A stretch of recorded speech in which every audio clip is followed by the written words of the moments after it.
Hey everyone, तो ये हमारा संडे का सेकंड टॉपिक। थोड़ा हम बचपन की यादों को ताज़ा करेंगे इसमें। Hydrological cycles.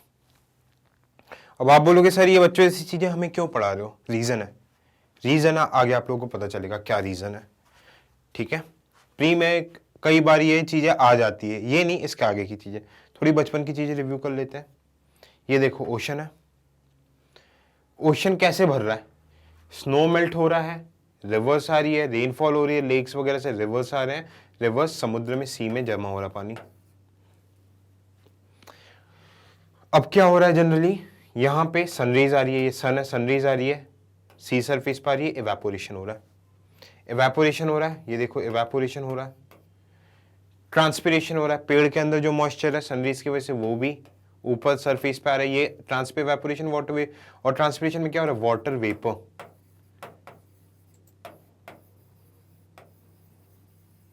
वाटर वेपर ऊपर हाइट पे चढ़ रहा है। अब ये जैसे एक पर्टिकुलर हाइट पे चढ़ गया, क्या हो गया? ठंडे हो गए। वाटर वेपर्स पहले गर्म थे, गर्म हो गए तभी तो ये स्टीम बना। स्टीम जैसे ऊपर चला गया, ऊपर जाके इसने क्या किया? लेटेंट हीट ऑफ कंडेंसेशन को रिलीज किया।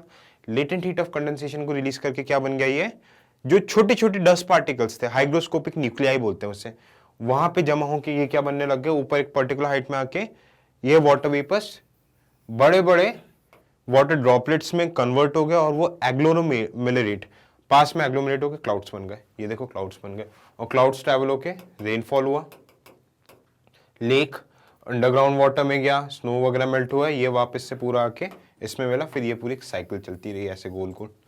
This is called water cycle. बचपन में पढ़ी हमने। ये क्यों बता रहे हो सर? इसलिए बता रहा हूँ, ये देखो। ठीक है, वाटर साइकिल का पूरा बताया आपको रीजन। एक्सप्लेनेशन आप टेक्निकल वे में पढ़ लेना, ये पसंद नहीं आया तो 6 के एनसीईआरटी में पढ़ लेना। Water vapour and atmosphere. ठीक है, water vapour in air varies from 0 to 4% by volume of atmosphere. Atmosphere के वॉल्यूम के 4% तक मैक्सिमम रहता है। Amount of water vapour in the atmosphere humidity is measured by an instrument called hygrometer. ये पता था आपको? पता होगा, नहीं पता तो अब पता कर लेते। वाटर एयर में, ये एयर है मान के चलो, इसके अंदर रेड कलर में मैं बता रहा हूं, जितना वाटर वेपर होगा, वाटर वेपर एयर के अंदर भरा होगा, इसको हम क्या बोलेंगे? Amount of water vapour is measured as humidity. इसी चीज को हम बोलते हैं कितना रेट, कितना percentage of water vapour air particle के अंदर है, इसी को हम क्या बोलते हैं? Humidity. Clear? Water vapour absorbs both incoming and outgoing radiation and hence play a crucial role in Earth's heat budget. ठीक है, आपका क्या रहता है? वाटर वेपर एक तरीके से सरफेस में आता है। ठीक है, सरफेस में आता है तो इनकमिंग एंड आउटगोइंग रेस को ये एब्जॉर्व करता है। एब्जॉर्व करने के बाद ये क्या बन जाता है? एक तरीके से क्रूशियल रोल प्ले करता है अर्थ के हीट बजट पे। ग्लोबल वार्मिंग वगैरह फिनोमेना स्टार्टिंग से हम जो बातें करते हुए आ रहे हैं। The amount of water vapor present decides the quantity of latent heat stored up in the atmosphere. ठीक है, लेटेंट हीट, ये लेटेंट हीट, स्पेसिफिक हीट, ये सारी बातें हम कर चुके हैं। ऐसा डायग्राम आपको 2-3 क्लास पहले पढ़ाया था ना, उसी डायग्राम का एप्लीकेशन है। इसलिए मैं बोलूँ पहले के लेक्चर्स देखना बहुत जरूरी है। ठीक है, ह्यूमिडिटी का कुछ कुछ डेफिनेशन की चीजें हम बात करते हैं। Absolute humidity, it is the keyword देखना, actual amount of water vapour present in the atmosphere. Actual amount मतलब एक एयर के पैकेट में मान के चलो 100 पार्टिकल्स है वाटर वेपर के, तो उसकी ह्यूमिडिटी कितनी हो जाएगी? 100। 200 पार्टिकल्स है तो 200। ठीक है, it is the weight of water vapour per unit volume of air and is expressed in terms of gram per centimetre cube. ठीक है, वॉल्यूम में होता है, कोई दिक्कत नहीं है इसमें हमें। The ability of air to hold water vapour depends entirely on his temperature. Very important point. एक एयर पार्टिकल है, उसके अंदर कितने वाटर वेपर आ सकते हैं? भाई लिमिटेशन होगी ना। तो मान के चलो एक पर्टिकुलर एरिया है, 1 by 1 का बॉक्स है, कोई सा भी मीटर सेंटीमीटर आप मान लो, उसके अंदर पूरा हवा भरा है। उस हवा में 100 वाटर वेपर आ सकते हैं, तो इसकी ह्यूमिडिटी कितनी होगी 100। अब इससे ज्यादा वाटर वेपर आएगा तो वो एयर के अंदर आएगा ही नहीं, वो अलग सा पूरा रेन टाइप का कुछ होने लग जाएगा। मतलब इस ये एयर कितना वाटर वेपर अपने अंदर एब्जॉर्व कर सकता है, नमी ह्यूमिडिटी, तो ये मैक्सिमम जितना कर सकता है उस पॉइंट को क्या बोलते हैं, उस एयर पार्टिकल की सैचुरेशन लिमिट। सैचुरेशन लिमिट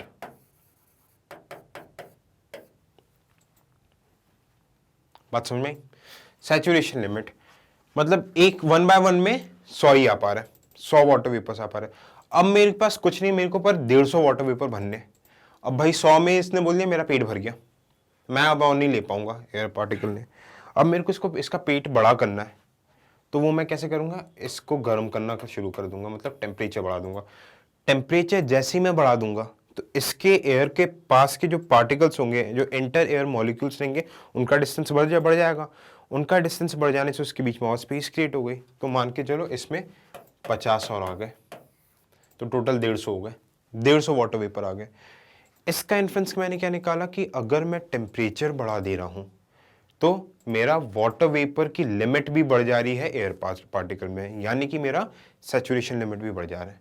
तो humidity is directly proportional to temperature. बात समझ में? Warm air can hold more moisture than cold air, बिल्कुल पता है हमें क्या बता रहा है। Absolute humidity is greater over oceans because of greater availability of water for evaporation. Obviously, ocean के ऊपर ज़्यादा एब्सोल्यूट ह्यूमिडिटी रहेगी क्योंकि ओशन पानी है, पानी एवेपोरेट होगा। लैंड में ज़रूरी नहीं है कि पानी हो हर जगह, एवेपोरेशन नहीं होगा तो वाटर वेपर ही नहीं मिलेगा, इसलिए हमेशा ओशन की ह्यूमिडिटी ज़्यादा होती है, रिलेटिव ह्यूमिडिटी। बात समझ में आई? ये वही वाला एक्सपेरिमेंट बचपन में आप करते थे ना, एक पानी है, ग्लास में पानी भरा है, इसमें आप सॉल्ट ऐड कर रहे हो, एक लिमिट तक ही सॉल्ट ऐड हो पा रहा है, 100 ग्राम ही सॉल्ट ऐड हो पाया। अब उसी पानी में आपको 150 ग्राम ऐड करना है, तो आप क्या करोगे, पानी को गर्म कर दोगे, तो amount of solute salt dissolve की जो लिमिट रहेगी वो बढ़ जाएगी, तो आप 150 ग्राम भी कर सकते हो। तो डायरेक्ट टेम्परेचर के साथ रिलेशन रहता है। Relative humidity, the percentage of moisture present in the atmosphere as compared to its full capacity at a given temperature is known as relative humidity. मतलब कि द परसेंटेज ऑफ मॉइस्चर, कितना percent of moisture atmosphere में है as compare to full capacity at a given temperature. मान के चलो एक air particle है, उस पर 100 पार्टिकल्स आ सकते हैं वाटर वेपर में मैक्सिमम, इसका सैचुरेशन पॉइंट है, पर इसमें 70 ही है अभी, तो इसकी रिलेटिव ह्यूमिडिटी कितनी हो जाएगी, 70%। बात समझ में आई?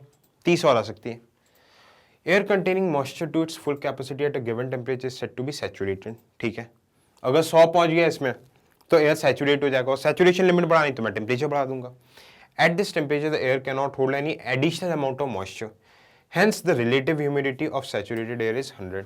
अगर इसमें 100 कैपेसिटी है वाटर वेपर को, मैंने 100 वाटर वेपर के पार्टिकल से ऐड कर दिए, इससे ज्यादा ऐड नहीं हो सकते, तो relative humidity equal to absolute humidity हो जाएगी, मतलब रिलेटिव ह्यूमिडिटी कितनी हो जाएगी आपकी, 100।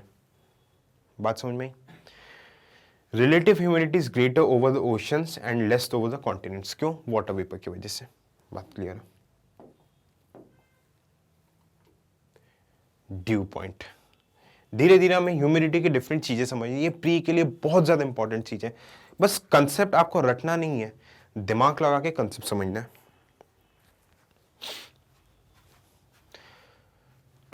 ड्यू पॉइंट क्या रहता है, the air containing moisture to its full capacity, मतलब रिलेटिव ह्यूमिडिटी RH कितनी होगी मेरी, 100, at a given temperature set to be saturated. ठीक है, सैचुरेटेड है, और इससे ज्यादा मैं वाटर वेपर एयर में ऐड नहीं कर सकता। It means that the air at a given temperature is incapable of holding any additional amount of moisture. तो मतलब सैचुरेटेड लिमिट का मतलब क्या हुआ, इससे ज्यादा मॉइस्चर अब होल्ड नहीं कर सकता यार, पेट भर चुका है। The temperature at which the saturation occurs at a given sample of air is known as dew point. बात समझ में? जिस पॉइंट पे, ठीक है, जिस पॉइंट पे एयर का सैचुरेशन अचीव हो चुका है, यानी कि रिलेटिव ह्यूमिडिटी 100 हो चुकी, उस पॉइंट को आप क्या बोलोगे, dew point. Clear? Specific humidity, it is expressed as the weight of water vapour per unit weight of air. Ratio रहेगा वेट ऑफ वाटर वेपर, ठीक है, expressed as the weight of water vapour per unit weight of air, weight of air. Air का weight कितना, water vapour एक parcel है, इसमें मान के चलो एयर का वेट एक पर्टिकुलर हो गया। अब इसके अंदर ये वाटर वेपर से गोल गोल, तो स्पेसिफिक ह्यूमिडिटी क्या है, ये जो गोल गोल वाटर वेपर्स के वेट का ratio is to air total, सिर्फ एयर के वेट का रेशियो। तो ये आपका क्या हो गया, स्पेसिफिक ह्यूमिडिटी। बात समझ में? अब एयर के वेट के रेशियो में आपका ये वाटर वेपर का वेट का रेशियो ऐड नहीं होगा। Clear? It is not affected by the changes in pressure और टेम्परेचर। स्पेसिफिक ह्यूमिडिटी कांस्टेंट रहती है। The only way of changing specific humidity is adding evaporation और रिमूविंग मॉइस्चर। स्पेसिफिक ह्यूमिडिटी आप कैसे change कर सकते हो, या तो ये मॉइस्चर रिमूव कर दो, है ना, वाटर वेपर रिमूव कर दो, मॉइस्चर क्या वाटर वेपर, या फिर और मॉइस्चर वाटर वेपर ऐड कर दो। एक ये तरीका होता है स्पेसिफिक ह्यूमिडिटी को कम ज़्यादा करने का।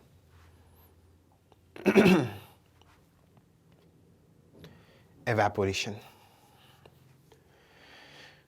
Evaporation is the process by which water is transformed into liquid into gaseous state।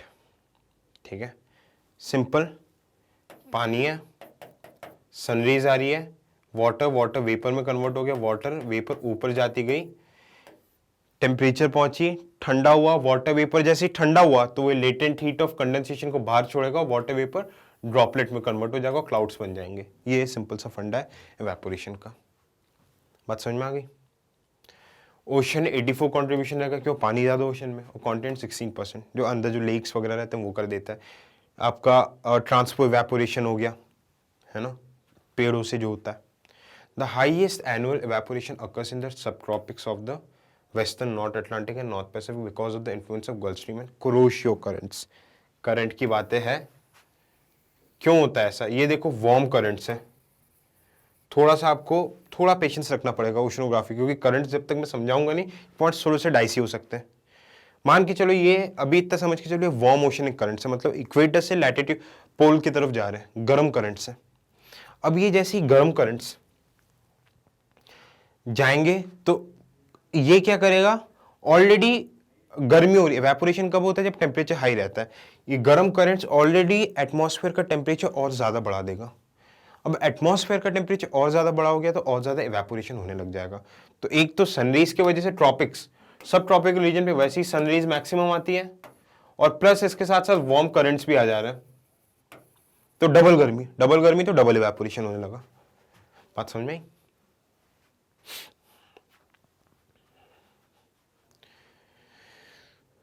Land area में मैक्सिमम कहां पे होता है, इक्वेटोरियल रीजन पे मैक्सिमम सनरेज आता है, तो इतना ज्यादा सनरेज आती है इक्वेटर में कि डेली इवेपोरेशन होता ही रहेगा, और डेली इवेपोरेशन होकर डेली रेनफॉल होता है हर दिन। जैसे कि आप इक्वेटोरियल रीजन इंडोनेशिया में जाओगे या फिर थोड़ा नीचे अंडमान साइड ही चले जाओ, तो वहां पे डेली 3 से 4 बजे के बीच में रेनफॉल रहता है।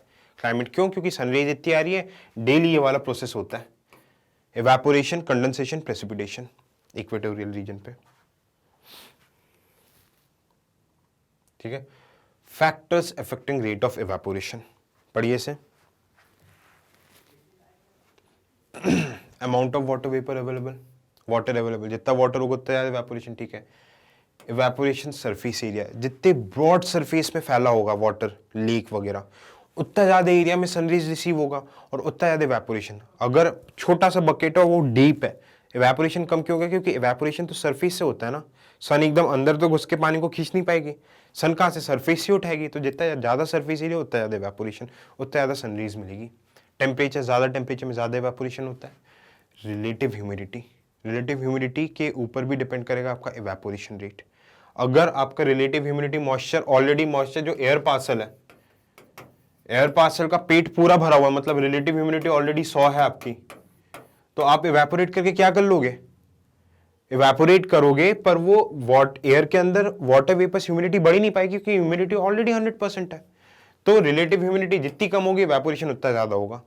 रिलेटिव ह्यूमिडिटी का मतलब क्या, एयर का पेट खाली है, वो और ज्यादा वाटर वेपर्स को अपने अंदर ला सकता है। ठीक है, विंड के वजह से क्या होगा, और ज्यादा आपका मूवमेंट होगा वाटर को, और ज्यादा इवेपोरेशन होगा। एयर प्रेशर लो प्रेशर होना चाहिए, पता है हमें, इंसुलेशन होता है तो यहाँ पे लो प्रेशर बनता है, तभी तो कन्वेक्शन करंट्स ऊपर जाते हैं, और ऊपर जाके जो वाटर वेपर क्लाउड्स में कंडेंस होते हैं, कंपोजिशन ऑफ वाटर, ठीक है। सिंपल वाटर, हार्ड वाटर में कम इवेपोरेशन होता है as compare to soft water, salts वगैरह ज्यादा रहते हैं। More evaporation by plants, transfer evaporation, जो प्लांट्स के आपके जो लीव्स के बीच में जो मॉइस्चर कंटेन रहता है उसका जो इवेपोरेशन रहता है उसको हम क्या बोलते हैं, ट्रांसफर इवेपोरेशन, ठीक है। कंडेंसेशन, कंडेंसेशन सिंपल प्रोसेस क्या रहती है कि जो वाटर वेपर एक पर्टिकुलर हाइट पे पहुंच जाती है तो वो क्या करती है, लेटेंट हीट ऑफ कंडेंसेशन को रिलीज कर देती है और वो क्या बन जाता है, आपका क्लाउड्स बन जाता है। बात समझ में आई, ठीक है। The transformation of water vapour into what is called condensation, it is caused by loss of heat. Obviously जो वाटर वेपर स्टीम रहती है आपकी भाप, उसमें गर्मी ज्यादा रहती है, तभी तो वाटर से स्टीम बना गर्म करने पे 100 डिग्री पे बॉयल हो जाती है। अब उसने 100 डिग्री पे, मतलब आपका मान के चलो कि 100 डिग्री तो एक्चुअली इवेपोरेशन कम रेट पे होता है, 100 डिग्री पे नहीं होता। हायर टेम्परेचर से अगर वो लोअर टेम्परेचर में आया वाटर वेपर, तो वो क्या करेगा, अपने अंदर की हीट को, ठंडा हो जाएगा तो अपने अंदर की हीट को छोड़ देगा, अपने अंदर की हीट को छोड़ देगा तो वो क्या हो जाएगा, मॉइस्चर में कन्वर्ट हो जाएगा, वाटर ड्रॉपलेट में। When the moist air is cooled, it may reach a level when its capacity to hold water vapor decreases, and then the excess water vapor condenses into liquid in the form of sublimation. Sublimation actually यहाँ पे थोड़ा सा डाइसिड word हो गया, क्योंकि direct ये जब gas से सॉलिड में टर्न हो जाता है तो ये जनरली आपका कौन सा, हाई लैटिट्यूड्स पे, हाई एल्टीट्यूड्स पे, पोलर रीजन्स वगैरह पे होता है जहाँ पे स्नोफॉल होता है। जनरली क्या रहता है, मॉइस्चर है हवा में, मॉइस्चर एक पर्टिकुलर हाइट पे चली गई, अब वो ठंडी हो गई तो उसका, मैंने क्या बोला था कि टेम्परेचर के साथ प्रोपोर्शनल लिमिट होता है किसका, टेम्परेचर के साथ प्रोपोर्शनल लिमिट होगा आपका सैचुरेशन पॉइंट का। टेम्परेचर कम हो जाएगा तो आपका सैचुरेशन पॉइंट भी कम हो जाएगा। मान के चलो एक एयर पार्टिकल्स में 100 वाटर वेपर्स है, 100 वाटर वेपर्स। अब यही इसकी कैपेसिटी 100 की थी और 100 भरा हुआ है। अगर ये एक पर्टिकुलर हाइट पे पहुंच गया, टेम्परेचर कम होता है हाइट पे, हमें पता है ट्रोपोस्फेयर में, तो ये 100 की जगह इसकी लिमिट कितनी होगी, 80 हो गई, 80 से ज्यादा नहीं पकड़ पाएगा वही, क्योंकि टेम्परेचर कम हो गया। अब जैसे ही टेम्परेचर कम होता है, जो एक्स्ट्रा 20 है वो किस में कन्वर्ट हो गया, वाटर ड्रॉपलेट्स में। यही होता है कंडेंसेशन का प्रोसेस, ठीक है। Condensation depends on amount of cooling and relative humidity. Condensation takes place at a dew point is lower than the freezing point as well as higher than the freezing point, ठीक है, clear, simple सी चीज है ये, आपका पूरी चीज है। Condensation हम समझ चुके हैं। Adiabatic temperature changes, the process of cooling for producing condensation. When the air rises, it expands, thus heat available is reduced and the temperature is also reduced. Air जैसे ऊपर जाता है, expand होता है, टेम्परेचर कम रहता है, ठीक है, तो क्या रहता है, टेम्परेचर कम होने की वजह से इसका एक्सपेंशन लिमिट हो जाता है और ये वाटर वेपर में कन्वर्ट होने लग जाता है। Such temperature change which does not involve any subtraction of heat or cooling of air takes place only by accidental expansion is known as adiabatic change. क्या हो रहा है, मैंने क्या बताया था, लेटेंट हीट, वो डायग्राम याद करो। लेटेंट हीट में क्या रहता है, जैसे वाटर है, वाटर 0 डिग्री पे आइस बन जाता है, पर एकदम से 0 डिग्री पे आता है, क्या वो तुरंत आइस बन जाता है, छोड़ो, चलो अपन बॉइलिंग का एग्जांपल लेते हैं। वाटर है 100 डिग्री पे बॉयल हो रहा है,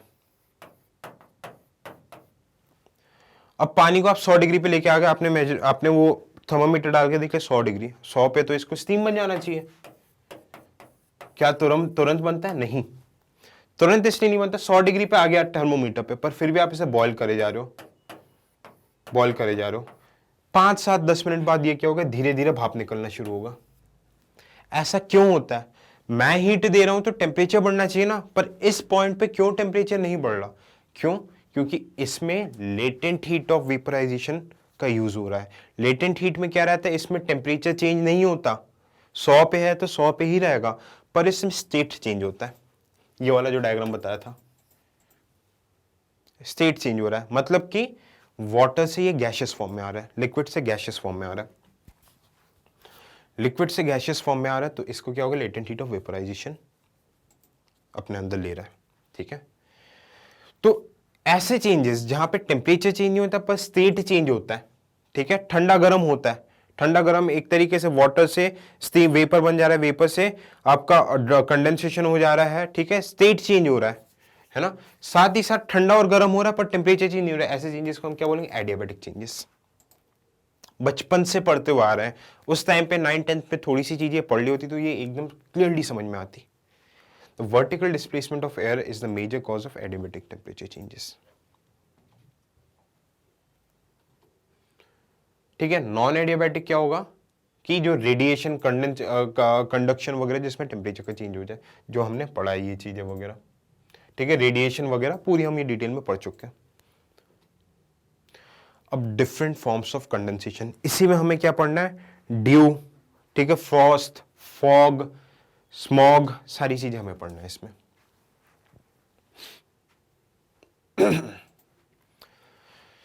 The forms of condensation can be classified on the basis of temperature at which dew point is achieved. ठीक है, ड्यू पॉइंट 100 RH आपका 100% होना चाहिए, relative humidity. Condensation can take place when dew point is lower than the freezing point. Example, dew, fog, mist, white frost, snow, hailstorm. Higher than the freezing point. Example, clouds. इसको समझते हैं क्या है। ठीक है, ड्यू की बात करते हैं, ड्यू क्या होता है। When the moisture is deposited in the form of water droplets on the cooler surface of solid plant leaves is known as dew.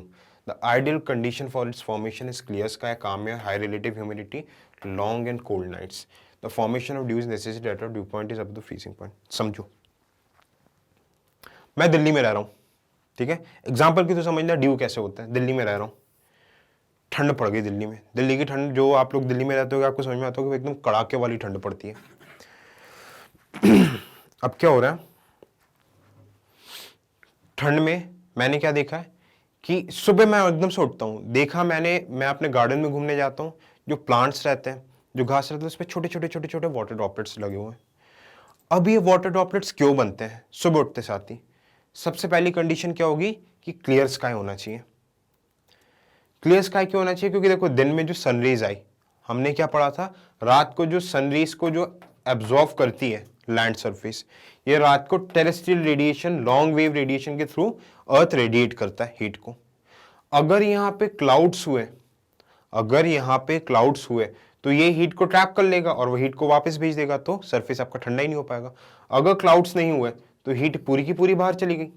अब हीट बाहर चली गई तो इसका टेम्परेचर, सरफेस का टेम्परेचर बहुत ज्यादा कम हो गया, सरफेस का टेम्परेचर बहुत ज्यादा लो हो गया।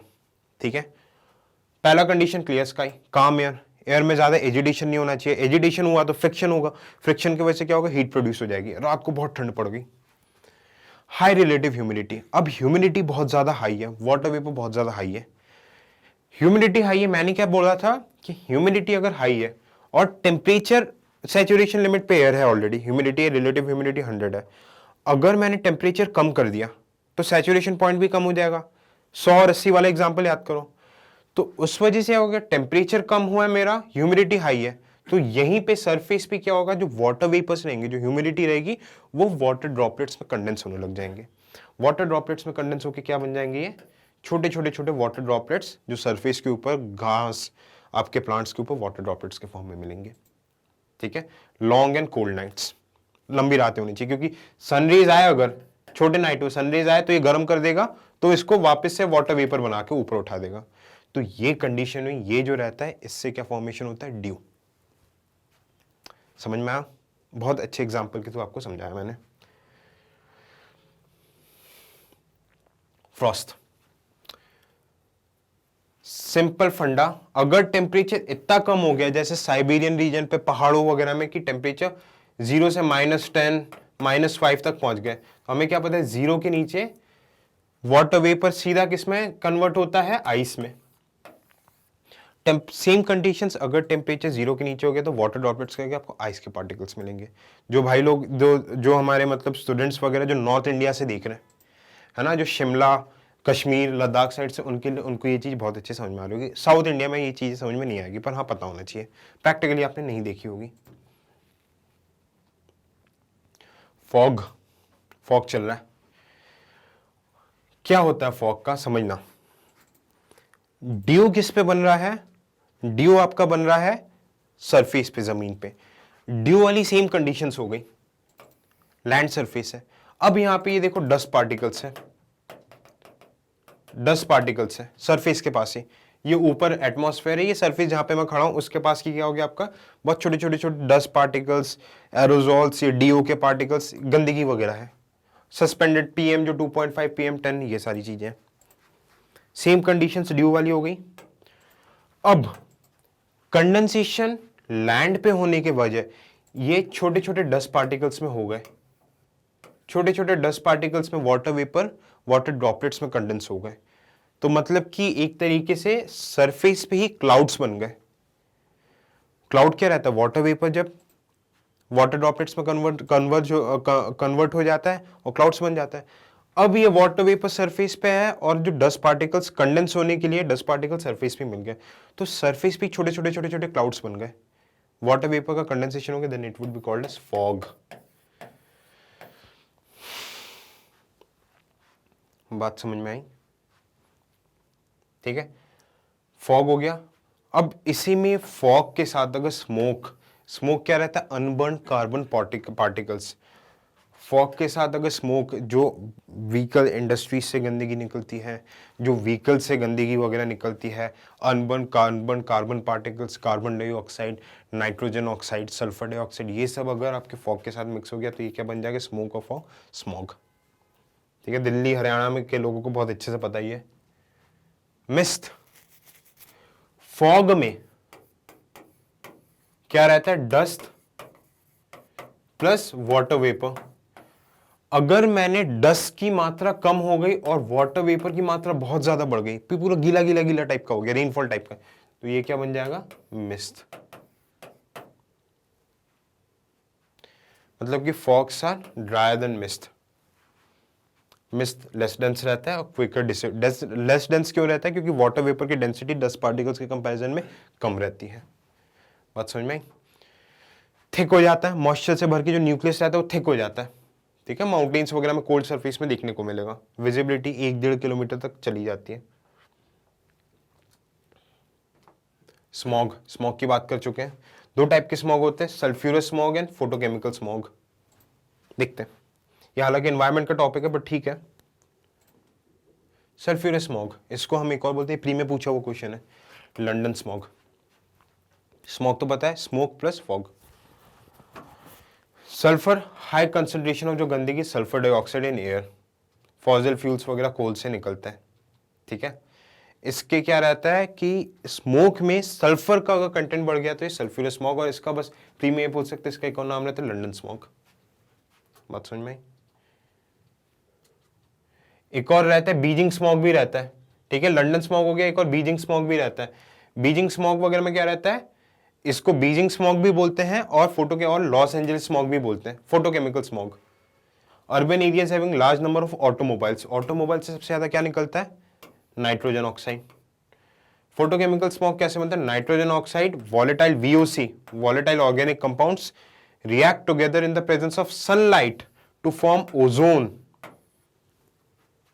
चार चीजें बन रही है, उसमें क्या है, सिर्फ और सिर्फ डस्ट पार्टिकल्स में सल्फर डाइऑक्साइड है, तो सल्फ्यूरस स्मॉग हो गया। फोटोकेमिकल में, फोटोकेमिकल मतलब लाइट है, लाइट प्लस NOx, जो व्हीकल्स गाड़ी अर्बन एरियाज में निकल रही है, गाड़ियों से निकल रही है, plus volatile organic compounds, unburn carbon plus ozone, तो ये आपका क्या बन जाएगा, फोटोकेमिकल स्मॉग। बात समझ में आई? इसको लॉस एंजलिस स्मॉग या फिर बीजिंग स्मॉग भी बोलेंगे। ठीक है, अब हमें पढ़ना है इफेक्ट्स ऑफ स्मॉग।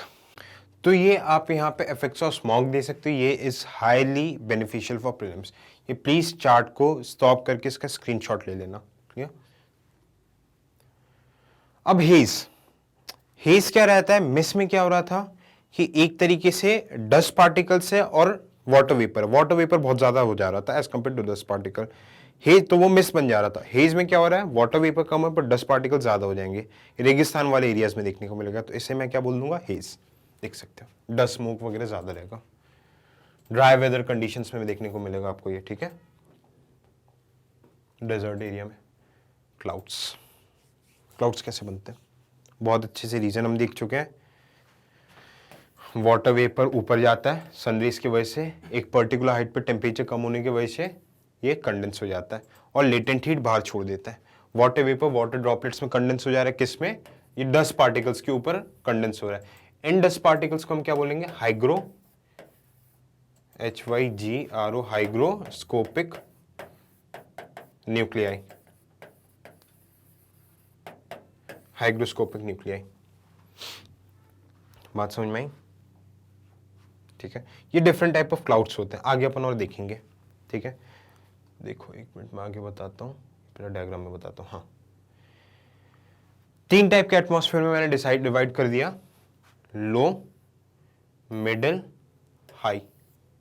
ठीक है, 6500 फीट, 23,000 फीट, 40,000 फीट, देख सकते हैं आप यहाँ पे। अब जो लो एटमॉस्फेयर में, ये पूरा ट्रोपोस्फेयर हो गया आपका। ठीक है, क्लाउड कहाँ पे बनते हैं? ट्रोपोस्फेयर के अंदर ही। जो लो एटमॉस्फेयर में जो क्लाउड्स बन रहे हैं, 2 टाइप के रहते हैं। एक स्ट्रेटस क्लाउड, ये अर्थ का डिफरेंशियल हीटिंग की वजह से होता है, डिफरेंशियल रेट ऑफ इवेपोरेशन की वजह से होगा। तो इसके वजह से देखो लेयर लेयर में क्लाउड्स बनेंगे। बात समझ में आ रही है? लेयर लेयर में क्लाउड्स बनेंगे। ठीक है, और जहां पे कंटिन्यूअस इवेपोरेशन होगा और कंडेंसेशन, तो वहां पे क्यूमुलस क्लाउड्स बनेंगे। तो स्ट्रेटो और क्यूमुलस जुड़ गया, मतलब देखो लेयर भी आ गई और कंटिन्यूअस भी आ गया, तो इसका कॉम्बिनेशन क्या बनेगा? Strato cumulus. ठीक है, लेयर लेयर वाले क्लाउड से लोअर एटमॉस्फेयर में। एक पर्टिकुलर हाइट पे ब्रॉड क्लाउड्स जो बनते हैं, जहां पे ये इक्वेटोरियल रीजन पे, जहां पे आपकी हीट की इंटेंसिटी काफी ज्यादा है। ठीक है, तो वहां पे सेंटर मतलब मिडिल में एल्टो क्लाउड्स बनेंगे। एल्टो ऑल्टो क्लाउड्स जो बनेंगे, ऑल्टो जो अगर लेयर के फॉर्म में रहेंगे तो वो एल्टो स्ट्रेटस लग जाएगा, स्ट्रेटस क्लाउड्स का। और जो कंटिन्यूस फॉर्म में छोटे छोटे रहेंगे तो एल्टो क्यूमुलस। क्यूमुलस और स्ट्रेटस में डिफरेंस मैं आपको बता चुका हूं। ठीक है, अब सबसे ऊपर रहेंगे सर्रस। इसको देखो याद कैसे करना, मिडिल क्लास लोग ऑल्टो चलाते हैं, है ना। तो मिडिल रेंज में क्या मिलेंगे? Alto clouds. क्यूमुलस कंटिन्यूअस, और आपका स्ट्रेटस क्या हो गया? डिफरेंशियल लेयर वाला, डिफरेंशियल हीटिंग की वजह से। वैसे ही सिर के ऊपर, सबसे ऊपर सिर के ऊपर कौन से क्लाउड मिलेंगे? सर्रस। ये वेदरी क्लाउड्स रहते हैं, वेदर टाइप के, पंख टाइप के लगे होंगे चिड़िया के। इसमें भी सेम सिर्रो स्ट्रेटस, सिर्रो क्यूमुलस कंटिन्यूअस, और ये। ठीक है, ये 3 लेस में सवाल ऐसा आएगा कि सिर्रस क्लाउड्स कहां मिलेंगे, ऑल्टो क्लाउड्स कहां मिलेंगे, सिर्रस क्यूमुलस कहां पे मिलेंगे, ये सारी तरीके का। अब एक बादल रहते हैं निम्बस क्लाउड्स। ये जनरली ओशन, लेक्स इसके ऊपर बनता है, रिवर्स। मॉइस्चर, ये काले बादल रहते हैं, घने काले बादल। इसमें मॉइस्चर कंटेंट बहुत ज्यादा रहता है। नींबू में क्या रहता है? नींबू पानी, ऐसे याद रखना। नींबू में पानी है तो ये पानी वाले क्लाउड्स होंगे, NS, निम्बस क्लाउड्स। अब ये जनरली ये वाले क्लाउड्स बनते हैं कन्वेक्शनल प्रेसिपिटेशन या फिर साइक्लोन्स, ट्रॉपिकल साइक्लोन्स में। कन्वेक्शनल, आगे बताऊंगा कन्वेक्शन प्रेसिपिटेशन साइक्लोन्स क्या बनते हैं। ये क्लाउड्स वर्टिकल वे में लो से लेके हाई तक रहते हैं। बात समझ में? लो से लेके हाई तक रहते हैं। इन क्लाउड्स को बोलते हैं क्यूमुलस निम्बस। मतलब निम्बस किसी भी क्लाउड में लग जा रहा है, मतलब नींबू पानी, रेनफॉल हो रहा है। और ये इतने वर्टिकल, इतना ज्यादा इंटेंस कन्वेक्शन करंट्स राइज होते हैं कि ये पूरे वर्टिकल फॉर्म में मिलते हैं। ये मिलेगा आपका क्यूमुलस निम्बस क्लाउड्स। ये हो गया आपका डिस्ट्रीब्यूशन ऑफ क्लाउड्स। बस इसके आगे आपको क्लाउड्स में कहीं नहीं जाना। क्लाउड्स पे नहीं पूछता क्वेश्चन आपसे, ये डायग्राम याद रख लो, जो जो चीजें मैंने बताई, योर वर्क इज डन। बात समझ में? ठीक है, और अगर आपको टेक्निकल चीजें देखनी है तो आप इसमें देख सकते हो। ठीक है, जो चीजें मैंने एक्सप्लेन की है। प्रेसिपिटेशन, ठीक है, प्रेसिपिटेशन जनरली देखो, इसमें आपको क्या समझना है, स्नोफॉल, हेलस्टोन्स वगैरह होते हैं। प्रेसिपिटेशन का जनरल प्रोसेस जगह कहां पे है? देखो प्रेसिपिटेशन का जनरल प्रोसेस क्या रहता है, पानी भरा है, सनरेज आई, वाटर वेपर इवेपोरेशन हुआ, वाटर वेपर ऊपर गए कन्वेक्शन करंट्स की तरफ, सैचुरेशन लिमिट में पहुंचा, लेटेंट हीट ऑफ वेपोराइजेशन को रिलीज किया, हाइग्रोस्कोपिक न्यूक्लिया के ऊपर वाटर ड्रॉपलेट्स बन गए, क्लाउड्स बन गए और प्रेसिपिटेशन हो गया। ठीक है, ये आपका किसका एग्जांपल हो गया? Convectional rainfall.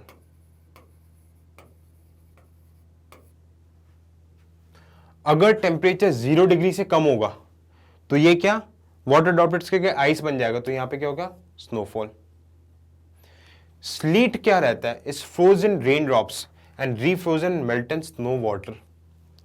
स्लीट क्या रहता है, नुकीले टाइप के बर्फ रहते हैं। एक्चुअली में क्या रहता है, ये देखो अलग अलग लेयर है, यहां पे क्लाउड बने, स्नो बना। अब यहाँ पे टेम्परेचर 0 डिग्री से ज्यादा है, तो ये क्या बन जाएंगे वापस वाटर ड्रॉपलेट्स।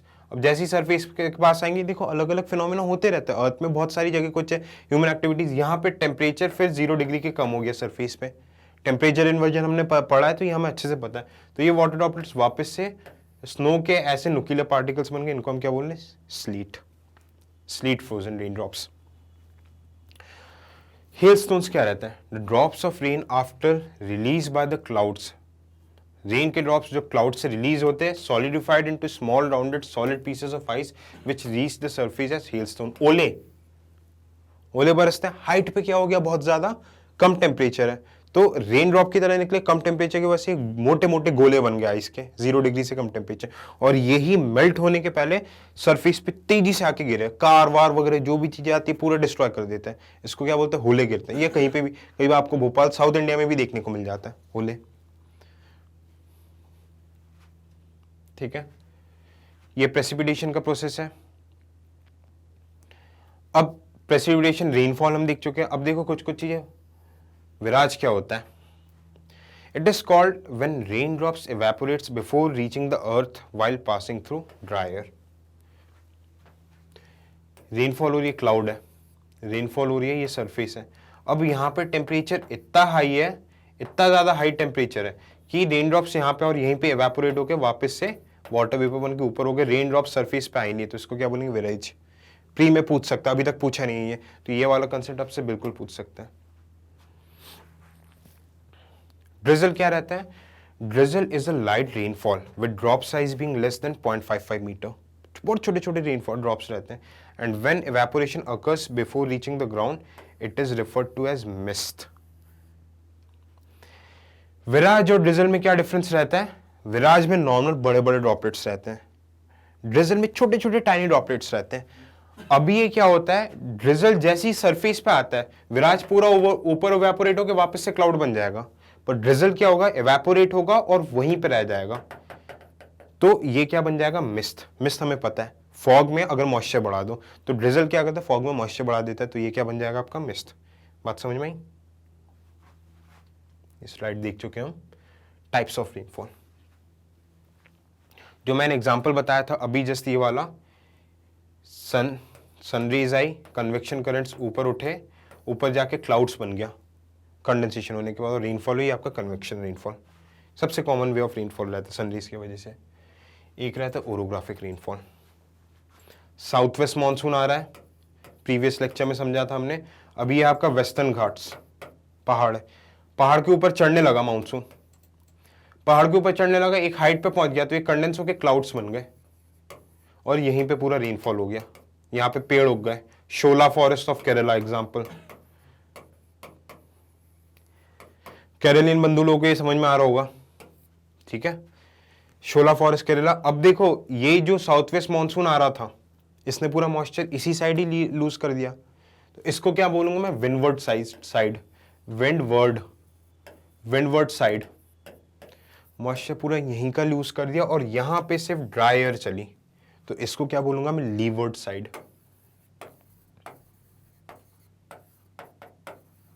ड्राई एयर चली और ये आएगा rain shadow area. Indian geography में पढ़ोगे फॉर एग्जांपल विदर्भा, रायलसीमा, महाराष्ट्र के रीजन्स वगैरह। बात समझ में आई।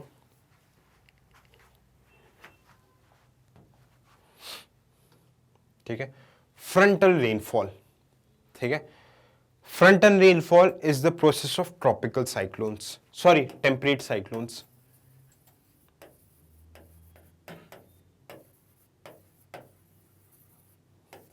नेक्स्ट टॉपिक हमारा यही है आने वाला, मतलब 1-2 क्लास में यही समझना, तो उसमें आपका फ्रंटल रेनफॉल, सब पोलर लो प्रेशर का रीजन आपको समझ में आ जाएगा। थोड़ा सा रुको, मैं बताऊंगा, पहले ट्रॉपिकल साइक्लोन समझाऊंगा, फिर टेम्परेट साइक्लोन समझाऊंगा, टेम्परेट साइक्लोन में आपको फ्रंटल रेनफॉल क्लियर हो जाएगा। ठीक है, आने वाले टॉपिक में हम देखते हैं, क्योंकि इसके पहले ट्रॉपिकल साइक्लोन बताना जरूरी है, और टेम्परेट साइक्लोन में जो रेनफॉल होता है वही तो फ्रंटल रेनफॉल है। तो यहां पे अभी आधा बताऊंगा, वहां पे आधा बताऊंगा, तो मजा नहीं आएगा, एक बार में इकट्ठा बताऊंगा। ठीक है, साइक्लोन, कन्वेक्शनल साइक्लोन, हमें पढ़ना आने वाला टॉपिक हमारा कन्वेक्शन साइक्लोन और मॉनसून। मॉनसून का रेनफॉल हमने पूरे इंडिया के केस स्टडी में देख लिया था। ये 5 तरीके से रेनफॉल्स होते हैं, ठीक है। ये वर्ल्ड में आप डिस्ट्रीब्यूशन ऑफ रेनफॉल्स देख सकते हो। स्नोफॉल कहाँ पे होता है, इनफ्रीक्वेंट, फ्रीक्वेंट, लाइट, मॉडरेट वगैरह कैसे होता है, कहाँ पे डेजर्ट में रेनफॉल होता ही नहीं है। ये पूरा रीजन से आप एक तरीके से एनालिसिस कर सकते हो। मेंस में ऐसे सवाल आ सकते हैं, ठीक है। मॉडरेट रेनफॉल वगैरह कैसे क्या होता है, ये अब एक बार ओशनोग्राफी में और चीज़ें समझ लेंगे तो ये और डिटेल में समझ। देखो ज्योग्राफी में सारे टॉपिक्स आपस में इंटरलिंक्ड है। थोड़ा सा वेट कर, जब पूरा सीरीज ऑफ लेक्चर, इसलिए जो आप देखोगे पॉलिटी के जो लेक्चर्स रहते हैं छोटे छोटे 10-10 मिनट के आप आर्टिकल्स के ऊपर बना दो, हिस्ट्री के भी बना दो। ज्योग्राफी के लेक्चर से एक घंटा 40-50 मिनट से छोटा हो ही नहीं सकता, क्योंकि इतने कम टाइम पे एक टॉपिक, एक कंसेप्ट हम समझा ही नहीं सकते ना। बात समझ में? तो नेक्स्ट क्लास से हम शुरू करने वाले हैं साइक्लोन प्रोसेस वगैरह, ये सब मेन हम आ जाएंगे, फिर जल्दी से जल्दी हम क्लाइमेटोलॉजी को वाइंड अप करते हैं। होपफुली आज की क्लास आपको समझ में आई। Thank you so much.